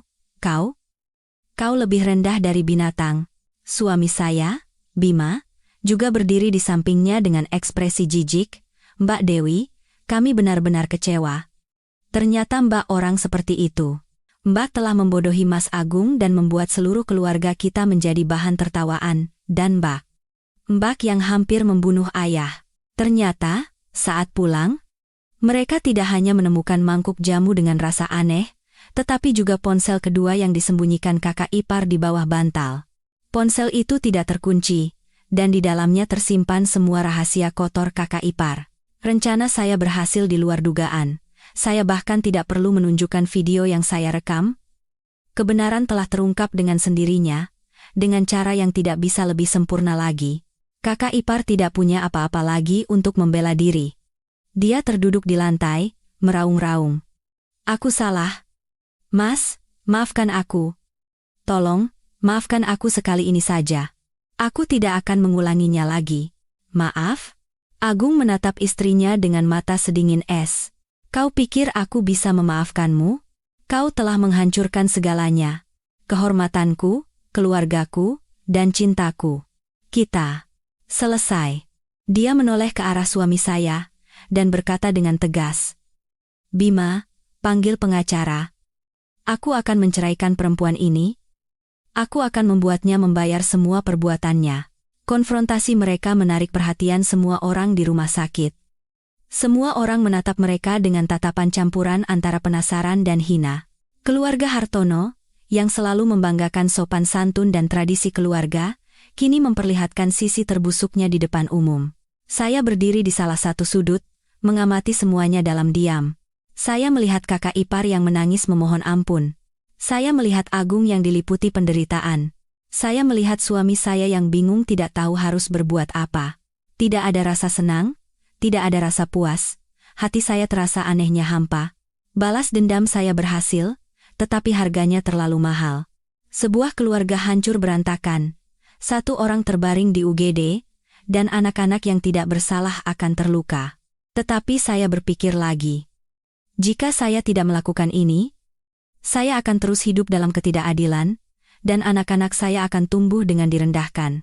Dan kakak ipar, dia akan terus menipu semua orang dan mungkin melakukan kejahatan yang lebih mengerikan lagi. Mungkin ini adalah akhir yang menyakitkan, tetapi ini adalah akhir yang diperlukan. Seperti operasi untuk mengangkat tumor ganas yang menghancurkan tubuh, meskipun menyakitkan. Tepat saat itu, dokter yang tadi keluar lagi. Dia menatap keluarga kami dan menggelengkan kepala. Pasien sudah sadar, tetapi ada hal yang harus saya sampaikan kepada keluarga. Setelah meninjau hasil pemeriksaan dan pesan teks yang Anda berikan, kami menilai ini mungkin bukan sekadar serangan jantung biasa. Ada indikasi penganiayaan yang disengaja, bahkan percobaan pembunuhan. Kami telah melaporkan kasus ini ke polisi, dan sebentar lagi petugas akan datang untuk meminta keterangan. Kata-kata dokter itu seperti bom kedua yang meledak di tengah keluarga kami. Polisi? Kakak ipar mengangkat kepala, wajahnya tidak berdarah sama sekali. Dia tidak pernah menyangka perbuatannya tidak hanya akan berakhir dengan perceraian, tetapi juga dengan proses hukum. Permainan saya sudah saatnya berakhir. Tetapi saya tidak menyangka akhirnya akan ditentukan bukan oleh tangan saya, melainkan oleh tangan hukum. Dan saya bisa merasakan, hukuman yang akan diterima kakak ipar akan jauh lebih berat dari yang saya duga. Hukuman apa yang akan diterima kakak ipar? Dan setelah gempa bumi ini, bagaimana kehidupan keluarga mertua akan berubah? Kedatangan polisi membawa tragedi keluarga mertua ke puncaknya. Begitu dua petugas berseragam masuk, udara di koridor rumah sakit yang sudah tegang menjadi semakin berat. Mereka membawa semua pihak terkait, termasuk Agung, suami saya, kakak ipar, dan saya, ke ruangan terpisah untuk dimintai keterangan. Di bawah sorotan lampu terang ruang interogasi, semua kebohongan ditelanjangi. Kakak ipar, di hadapan pertanyaan tajam polisi dan bukti-bukti yang tak terbantahkan, akhirnya tertunduk dan mengakui segalanya. Selingkuhannya tidak lain adalah mitra bisnis keluarga, Pak Suryo. Hubungan mereka telah berlangsung selama hampir 2 tahun. Pak Suryo menjanjikannya kehidupan yang mewah dan bahkan akan menceraikan istrinya untuk menikahinya. Karena itu, dia diam-diam meminum pil KB agar tidak memiliki anak dari keluarga Hartono, dan dengan berbagai cara menggelapkan uang dari keluarga mertua. Mengenai kejadian malam itu, dia mengaku setelah bertukar pesan dengan Pak Suryo, dia mencampurkan obat perangsang ke dalam jamunya untuk bersenang-senang dengan kekasihnya. Tetapi, tidak disangka, ayah mertua tiba-tiba masuk ke kamarnya, dan karena panik, dia tidak sengaja memberikan jamu itu kepada ayah mertua. Dia bersikeras tidak punya niat untuk mencelakai ayah mertua dan semuanya adalah kecelakaan. Namun, ada celah yang sangat besar dalam kesaksiannya. Ayah mertua, yang telah sadar, memberikan kesaksian yang jauh lebih mengejutkan kepada polisi. Beliau mengatakan bahwa beliau tidak salah masuk kamar. Beliau sudah lama mengetahui hubungan gelap menantunya dengan Pak Suryo. Beliau telah beberapa kali memperingatkan kakak ipar, tetapi bukannya bertobat, kakak ipar justru mengancamnya. Jika beliau membongkar rahasia itu, kakak ipar akan membeberkan segalanya, mencoreng nama baik keluarga Hartono, dan membuat Pak Suryo menarik semua investasinya sehingga perusahaan bangkrut. Malam itu, setelah melihat tingkah laku menantunya yang aneh dan menguping pembicaraannya dengan kekasihnya, beliau memutuskan untuk mengkonfrontasinya. Beliau masuk ke kamar untuk berbicara dengannya, tetapi tidak disangka, menantunya justru menyodorkan mangkuk jamu dan berkata, "Ayah, minum ini dulu biar segar. Nanti kita bicara." Tanpa curiga, beliau meminumnya dalam sekali teguk, dan tragedi pun terjadi. Kesaksian ayah mertua membalikkan keadaan sepenuhnya. Kakak ipar bukan lagi korban kecelakaan yang tidak disengaja, melainkan dalang yang merencanakan dengan cermat. Perbuatannya bukan lagi kelalaian, melainkan penganiayaan yang disengaja untuk membungkam saksi, bahkan bisa dikategorikan sebagai percobaan pembunuhan. Di hadapan kesaksian ayah mertua dan bukti-bukti yang jelas, kakak ipar hancur total. Dia meraung-raung memohon ampun, tetapi sudah terlambat. Polisi memutuskan untuk menaikkan kasus ini ke tingkat penyidikan dan menahan kakak ipar untuk penyelidikan lebih lanjut. Pada hari kakak ipar dibawa pergi dengan tangan terborgol oleh polisi, seluruh keluarga mertua hanya bisa berdiri terpaku. Agung, yang dulu begitu mencintai istrinya, kini hanya menatap punggungnya dengan tatapan kosong. Dia telah kehilangan segalanya, cinta, kepercayaan, dan kehormatan. Suami saya, Bima, tidak berani menatap saya. Dia tahu, jika bukan karena kebungkaman dan ketidakberdayaannya, mungkin semua ini tidak akan terjadi. Dan saya berdiri di salah satu sudut, mengamati semuanya dalam diam. Tidak ada rasa puas, tidak ada rasa senang. Yang ada hanyalah rasa lelah dan hampa yang mendalam. Balas dendam saya telah berjalan jauh lebih dari yang saya duga, dan menghasilkan konsekuensi yang tidak pernah saya perkirakan. Setelah kakak ipar ditahan, suasana di rumah mertua seperti rumah duka. Ayah mertua memang selamat dari masa kritis, tetapi kesehatannya hancur total. Dia terbaring tak berdaya di ranjang dan harus bergantung pada orang lain untuk segala hal. Perusahaan keluarga juga berada di ambang kehancuran. Begitu mengetahui kasus ini, Pak Suryo segera menarik semua investasinya, dan perusahaan pun terancam bangkrut. Agung, karena syok berat, jatuh dalam depresi. Dia kehilangan semangat kerja dan hanya mengurung diri di kamar sambil minum-minum sepanjang hari. Kini, seluruh beban keluarga berada di pundak suami saya Bima.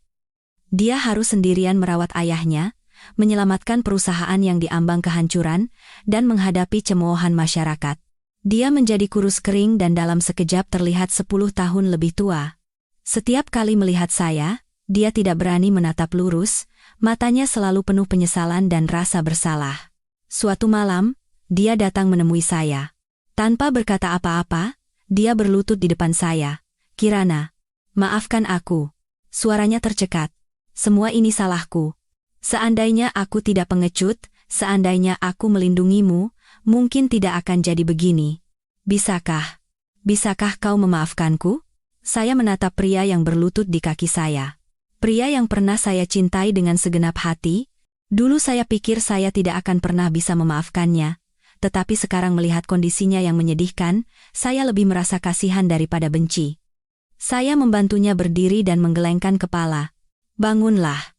Semua sudah berlalu. Apapun yang dikatakan sekarang tidak akan mengubah apa-apa. Aku tidak menyalahkanmu. Tidak membencimu. Aku hanya berharap kau bisa hidup dengan baik dan menjaga keluargamu. Saya tahu, tidak ada lagi yang bisa diperbaiki di antara kami. Cinta saya padanya telah mati, bersama dengan tahun-tahun penghinaan yang harus saya lalui. Sekarang, saya hanya ingin hidup tenang bersama kedua putri saya. Saya akan bercerai, bukan karena benci, tetapi sebagai pembebasan bagi kami berdua. Kehidupan kami masing-masing kini akan berjalan ke arah yang berbeda, tetapi hantu masa lalu mungkin akan selamanya mengikuti mereka. Apakah saya akan menemukan kedamaian di akhir semua ini? Dan bagaimana kehidupan baru saya dan anak-anak akan terungkap? Permintaan cerai saya tidak mengejutkan Bima. Mungkin di lubuk hatinya yang terdalam, dia juga tahu bahwa itu adalah akhir yang tak terhindarkan. Dia tidak menahan, tidak menentang. Dia hanya mengangguk pelan dengan mata kosong yang penuh kesedihan. Aku menghargai keputusanmu, kau dan anak-anak berhak mendapatkan kehidupan yang lebih baik. Proses perceraian kami berjalan cepat dan tenang. Tidak ada pertengkaran, tidak ada perebutan harta. Dia setuju saya mendapatkan hak asuh penuh atas kedua putri kami. Mengenai harta, saya tidak menuntut apapun dari keluarga mertua. Saya hanya ingin memulai hidup baru dengan membawa kedua anak saya. Saya tidak ingin lagi terikat dengan keluarga yang telah memberikan begitu banyak luka. Pada hari saya berkemas untuk meninggalkan rumah itu, hujan turun deras. Tetesan air hujan menghantam bumi dengan keras, seolah-olah ingin menghapus semua kenangan sedih selama 6 tahun terakhir. Agung masih mengurung diri di kamar dan tidak keluar untuk mengantar. Ayah mertua berbaring di tempat tidur, membelakangi dinding, tanpa mengucapkan sepatah kata pun. Hanya Bima yang berdiri di depan pintu, diam-diam menyaksikan saya dan kedua putri saya menarik koper keluar. "Ibu, kita mau kemana?" tanya putri sulung. Saya dengan polos sambil memegang erat ujung baju saya. Saya membungkuk, memeluknya, dan memaksakan senyum. "Kita akan ke rumah baru, sayang. Tempat tinggal kita bertiga saja, oke?" "Lalu ayah? Ayah tidak ikut?" Saya tidak tahu harus menjawab apa. Saya hanya memeluknya lebih erat dan berkata, "Ayah sibuk. Nanti kalau ada waktu, ayah akan datang menemui anak-anak ibu." Saya menggandeng tangan kedua anak saya dan berjalan keluar dari gerbang, tanpa menoleh ke belakang sekalipun. Di belakang saya, ada sebuah keluarga yang hancur berantakan, dan orang-orang yang sedang membayar dosa-dosa mereka.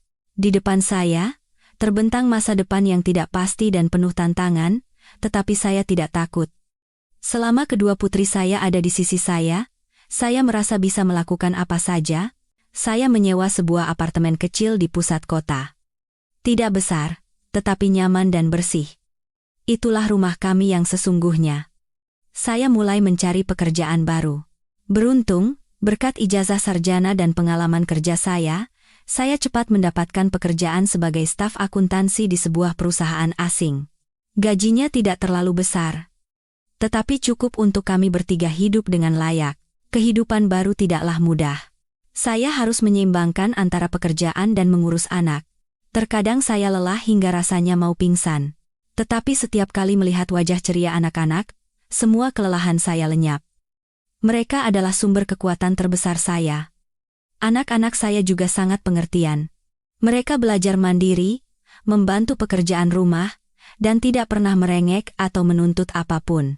Perlahan-lahan, kehidupan kami bertiga mulai stabil. Saya mulai mendapatkan teman-teman baru, membangun hubungan baru. Saya mendaftar kelas yoga untuk menenangkan pikiran, dan bergabung dengan klub buku untuk menambah wawasan. Saya menyadari betapa luasnya dunia di luar sana, dan betapa banyak hal baik yang menanti saya. Saya bukan lagi menantu keluarga Hartono, bukan lagi istri Bima. Saya adalah Kirana, seorang wanita yang mandiri, kuat, dan bebas. Kadang-kadang, Bima menelepon untuk menanyakan kabar anak-anak. Dia mengirimkan uang tunjangan anak secara rutin setiap bulan. Dia bercerita bahwa perusahaan keluarganya akhirnya bangkrut. Agung masih belum bisa lepas dari alkohol, dan kesehatan ayahnya semakin memburuk hingga mereka harus menjual rumah mewah 3 lantai itu untuk membayar utang dan biaya rumah sakit. Sekarang, dia dan Agung tinggal di sebuah kontrakan kecil. Dia berkata sangat menyesal. Seandainya waktu bisa diputar kembali, dia ingin memulai semuanya dari awal. Saya hanya mendengarkan dalam diam. Hati saya tidak lagi sakit, tidak lagi merasa puas. Rasanya anehnya tenang. Masa lalu sudah ada di belakang. Sekarang, saya ingin hidup untuk saat ini dan masa depan. Suatu sore di akhir pekan, saat sedang berjalan-jalan di taman bersama kedua putri saya tidak sengaja bertemu dengan seorang teman lama. Teman sekelas di universitas yang dulu pernah lama menyukai saya, Aditya. Dia masih sama seperti dulu, lembut dan hangat. Dia membelikan es krim untuk kami bertiga, dan kami mengobrol dengan menyenangkan. Dia belum menikah, baru saja kembali dari studi di luar negeri dan sedang bekerja. Dia berkata selalu mengingat saya. Saya hanya tersenyum. Saya tahu, kehidupan sedang membukakan pintu baru untuk saya. Saya tidak tahu apa yang ada di balik pintu itu, tetapi saya siap untuk melangkah maju. Saya telah melewati badai terganas dalam hidup saya. Sekarang, saya berhak menikmati hari-hari yang cerah.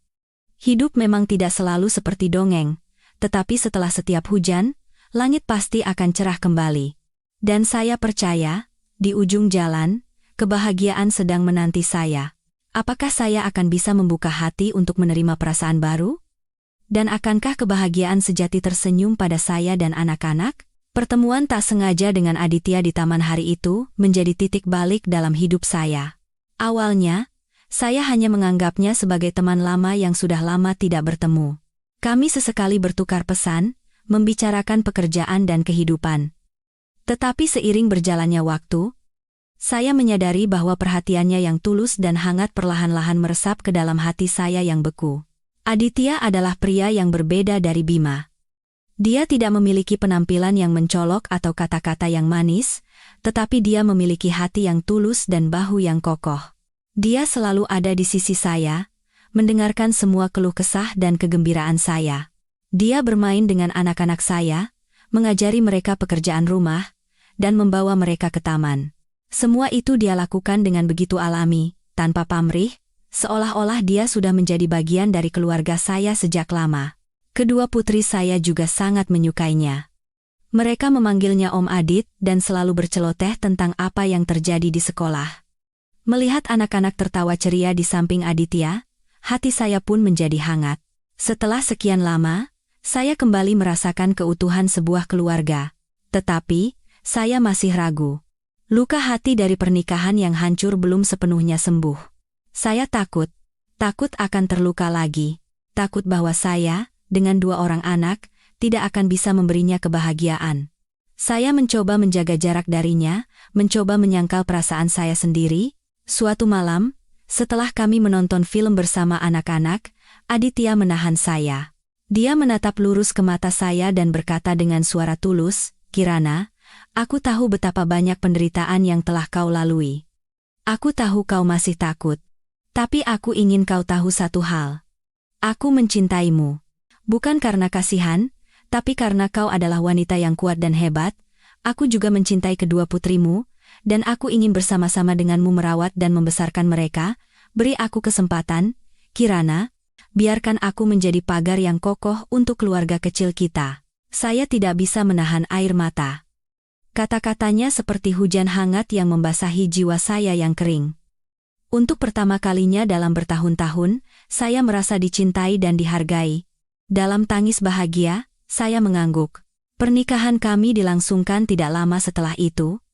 Bukan pernikahan yang mewah dan megah, melainkan pesta kecil yang hangat yang hanya dihadiri oleh teman-teman terdekat. Kedua putri saya mengenakan gaun putri dan menjadi pengiring pengantin ibu mereka. Melihat mereka berlarian dengan gembira, saya tahu saya telah membuat keputusan yang tepat. Setelah menikah, kami pindah ke rumah yang lebih besar dengan taman kecil yang cantik. Kehidupan kami berjalan dengan damai dan bahagia. Aditya adalah suami yang hebat dan ayah yang luar biasa. Dia mencintai kami bertiga dengan tulus.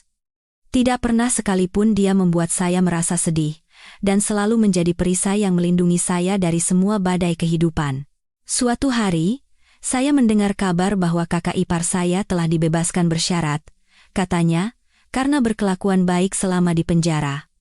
Dia telah menebus dosanya dengan 4 tahun masa tahanan. Kabarnya, setelah keluar, dia tidak berani pulang dan pergi ke tempat yang sangat jauh untuk memulai hidup baru.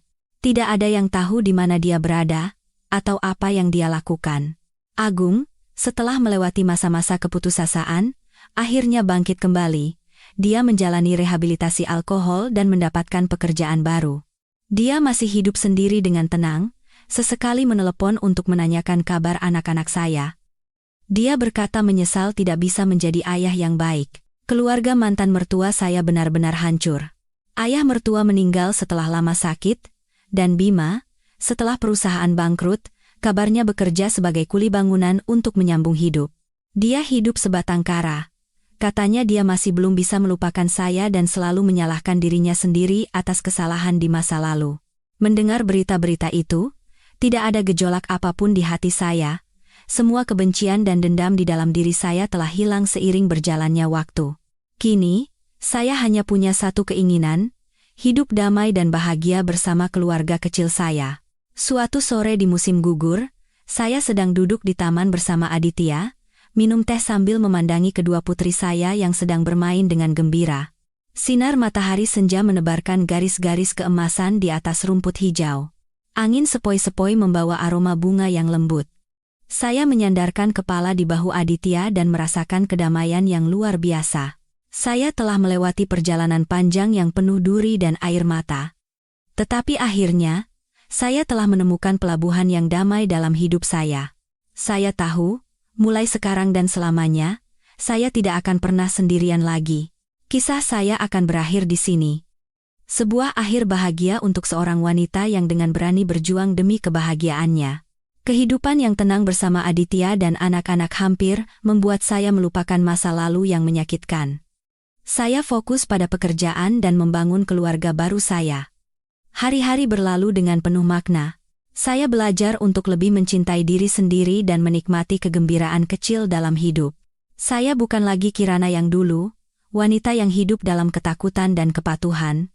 Saya telah menjadi versi yang lebih baik dari diri saya sendiri. Percaya diri, mandiri, dan bahagia. Tetapi hidup terkadang memiliki tikungan yang tak terduga. Suatu hari di akhir tahun, saat sedang sibuk mempersiapkan liburan keluarga, saya menerima telepon dari nomor yang tidak dikenal. Dari seberang telepon, terdengar suara yang lemah dan akrab, "Kirana." "Ini aku." "Bima." Saya terdiam sejenak, tangan yang memegang ponsel bergetar. Sudah hampir 3 tahun kami tidak berkomunikasi.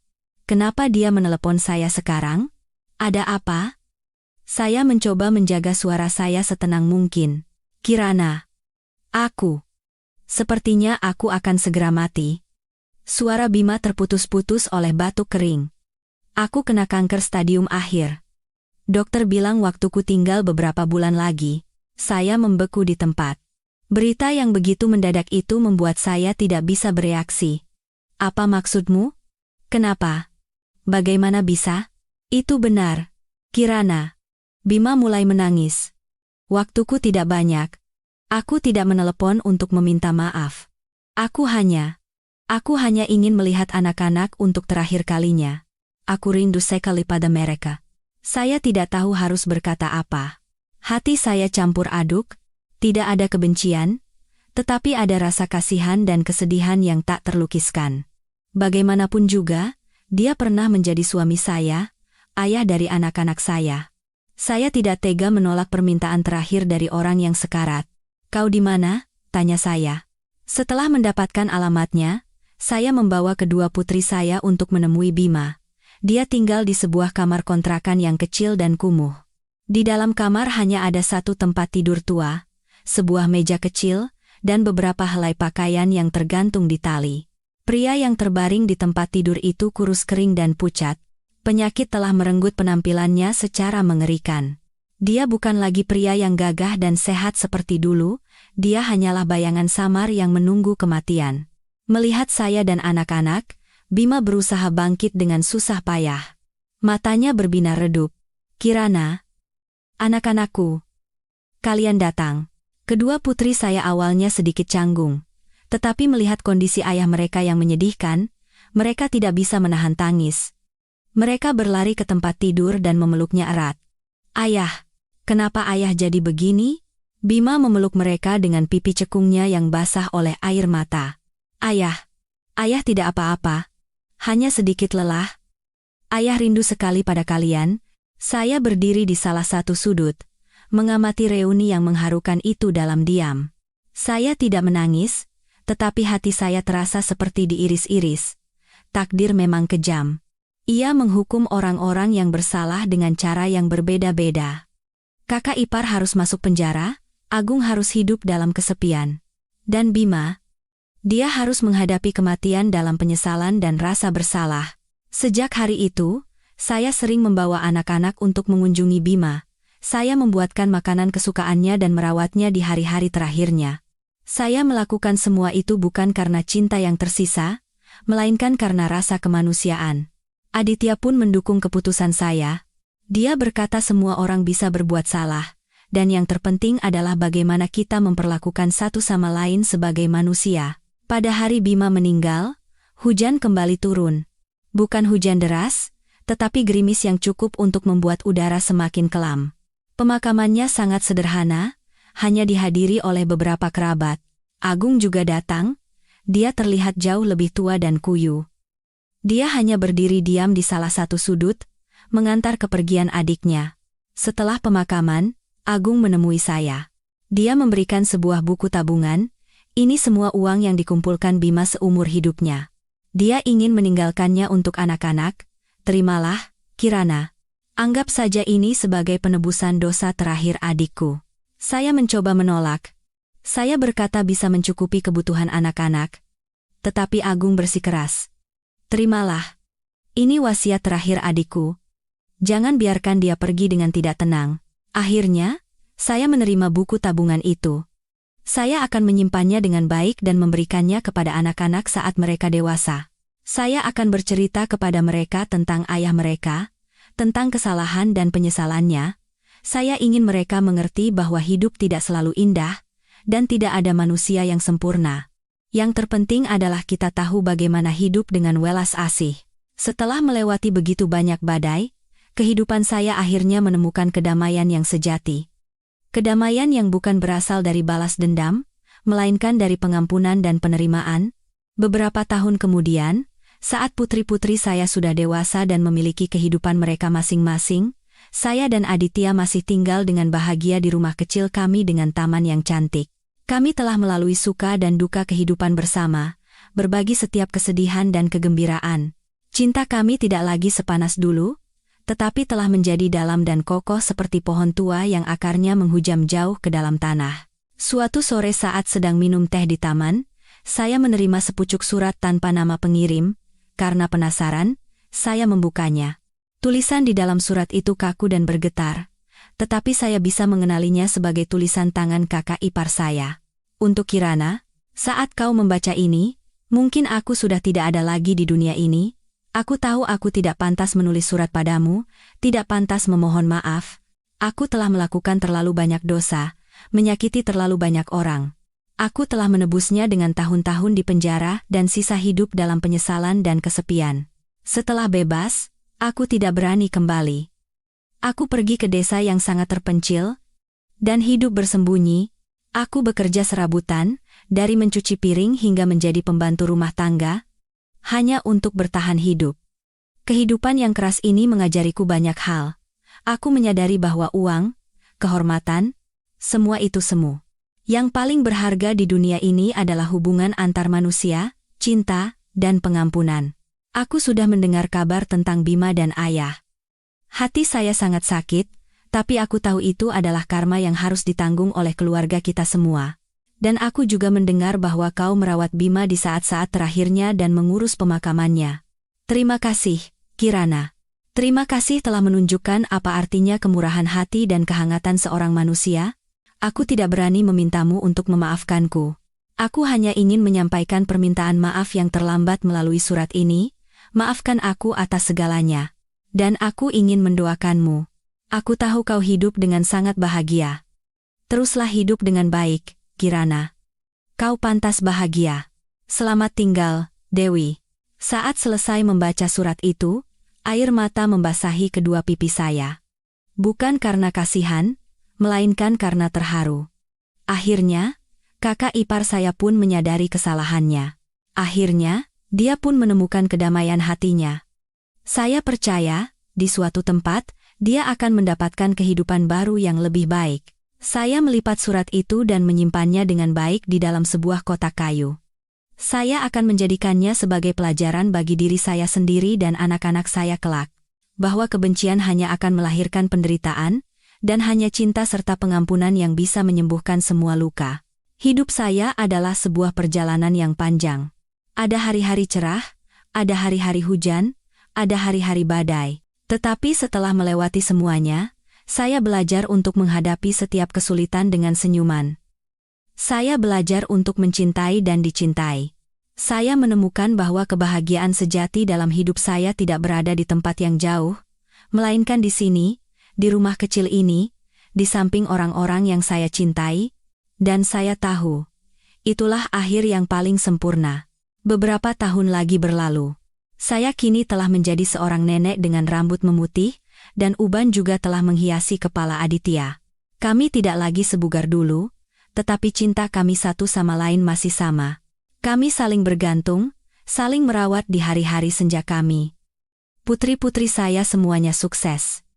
Yang sulung menjadi dokter yang hebat, yang bungsu menjadi guru yang penyayang. Mereka semua telah berkeluarga dan hidup bahagia. Setiap akhir pekan, mereka datang mengunjungi kami membawa cucu-cucu, dan rumah kecil kami kembali dipenuhi oleh tawa. Suatu sore saat sedang berjemur di taman, cucu perempuan saya yang berusia 10 tahun bertanya, "Nenek, kalau sudah besar nanti, aku harus jadi wanita seperti apa?" Saya tersenyum, mengelus kepalanya, dan berkata, "Jadilah wanita yang kuat, mandiri, dan berhati hangat, sayang. Belajarlah untuk mencintai dirimu sendiri, dan jangan biarkan siapapun menginjak-injak harga dirimu. Maafkan kesalahan orang lain, tetapi jangan pernah lupakan pelajaran yang diberikan oleh kehidupan. Dan yang terpenting, hiduplah dengan cara yang membuatmu bahagia dan tidak pernah menyesal." Anak itu mengangguk dengan mata yang jernih dan penuh tekad. Melihatnya, saya percaya dia bisa melakukannya. Hidup saya mungkin hanyalah sebuah kisah biasa, seperti jutaan kisah lainnya. Tetapi saya berharap, melalui kisah saya, Anda bisa mendapatkan sedikit kekuatan dan keyakinan, bahwa sekeras apapun kehidupan menerpa, selama kita tidak menyerah dan tidak tunduk, kita pasti akan menemukan cahaya di ujung jalan. Dan sekarang, di penghujung hidup saya bisa berkata dengan yakin, saya telah menjalani hidup tanpa penyesalan.